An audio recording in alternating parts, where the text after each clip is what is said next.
മറ്റു റിപ്പോർട്ടുകളിലേക്ക്. Kozhikode government engineering കോളേജിലെ computer science and design കോഴ്സിൽ സ്ഥിരം അധ്യാപകരെ നിയമിക്കാൻ ഉന്നത വിദ്യാഭ്യാസ മന്ത്രിയുടെ ഇടപെടൽ.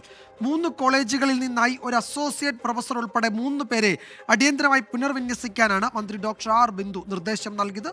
24 ആണ് വിദ്യാർത്ഥികളുടെ പ്രതിസന്ധി സമൂഹത്തെ അറിയിച്ചത്. പൊതുജനം ഇമ്പാക്ട് ശരിക്കും വഞ്ചിക്കപ്പെടുന്ന തന്നെ പറയാം. കാരണം ഇവിടെ നമുക്ക് പ്രോപ്പറായ ഒരു ഫെസിലിറ്റീസ് ഉണ്ടായില്ല. ഞങ്ങളിപ്പോൾ 3rd ഇയേഴ്സ് ആണ്. ഓൾമോസ്റ്റ് എല്ലാ തിയറിയും കവർ ചെയ്യണമെന്നുണ്ടെങ്കിലും അധികം അങ്ങനെ പ്രാക്ടിക്കൽ നോളജ് ഇല്ലാത്തതുകൊണ്ട് ക്വസ്റ്റ്യൻസ് വന്നാലും ഞങ്ങൾക്ക് അറ്റൻഡ് ചെയ്യാനൊക്കെ നല്ല ബുദ്ധിമുട്ട് വരികയാണ്.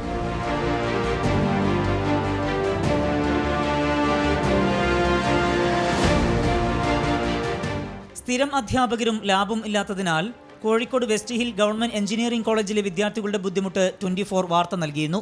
Computer science and design course പഠിക്കുന്ന 200ഓളം വിദ്യാർത്ഥികളുടെ പ്രതിസന്ധി തുറന്നു കാണിക്കുന്നതായിരുന്നു പൊതുജനം കഴുതയല്ല സർ എന്ന പരിപാടിയിൽ സംപ്രേഷണം ചെയ്ത വാർത്ത. വിഷയത്തിൽ മന്ത്രി ആർ ബിന്ദുവിന്റെ ഇടപെടലിലൂടെ പരിഹാരമാവുകയാണ്. തൃശൂർ ഗവൺമെന്റ് എഞ്ചിനീയറിംഗ് കോളേജിലെ കമ്പ്യൂട്ടർ ആപ്ലിക്കേഷൻ വിഭാഗത്തിലെ ഒരു അസോസിയേറ്റ് പ്രൊഫസർ തസ്തികയും Thiruvananthapuram engineering college, Kottayam Rajiv Gandhi institute of technology എന്നിവിടങ്ങളിലെ കമ്പ്യൂട്ടർ ആപ്ലിക്കേഷൻ വിഭാഗത്തിലെ ഓരോ അസിസ്റ്റന്റ് പ്രൊഫസർ തസ്തികകളുമാണ് കോഴിക്കോട് ഗവൺമെന്റ് എഞ്ചിനീയറിംഗ് കോളേജിലേക്ക് പുനർവിന്യസിച്ച് ഉത്തരവായത്.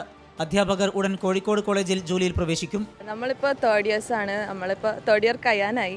എന്നിട്ട് നമ്മൾ ഇത്രയും കാലം നമ്മൾ ആഗ്രഹിച്ചിരുന്ന കുറേ കാര്യങ്ങൾ, നമ്മൾ കുറേ പേപ്പർ വർക്ക്സ് കൂടെ നമ്മൾ അത് ട്രൈ ചെയ്തിട്ടുണ്ടായിരുന്നു. പക്ഷേ ഐ തിങ്ക് ത്രൂ 24 ആണ് we got a bigger impact. Like നമുക്കിപ്പോൾ ടീച്ചേഴ്സ് വരും എന്നുള്ള ഒരു സർക്കുലർ വന്നിട്ടുണ്ട്. That itself is a huge thing for us.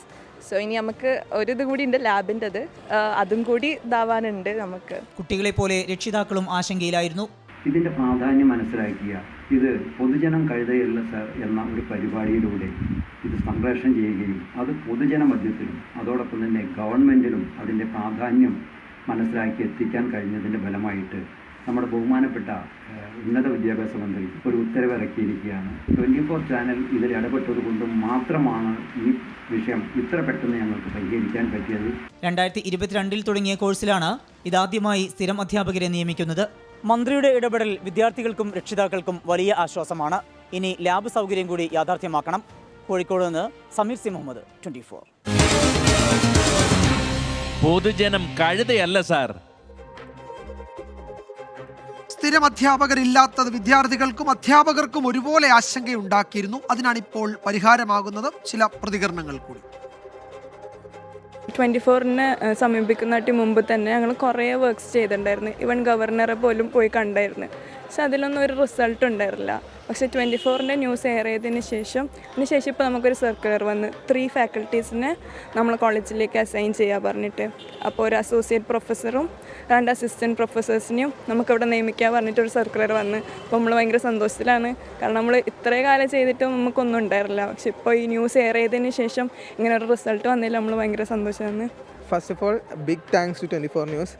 ഞങ്ങൾ കുറേ കഷ്ടപ്പെട്ടിരുന്നു ഈ ലാബും ഫാക്കൽറ്റീസും ഒക്കെ കിട്ടാൻ വേണ്ടിയിട്ട്. ഒരു 6-7 മാസമായി ഇതൊക്കെ പ്രോസസ്സിങ് ആയി കൊണ്ടിരിക്കുന്നതേ ഉള്ളൂ. അതായത് ഒന്നും നടന്നില്ല.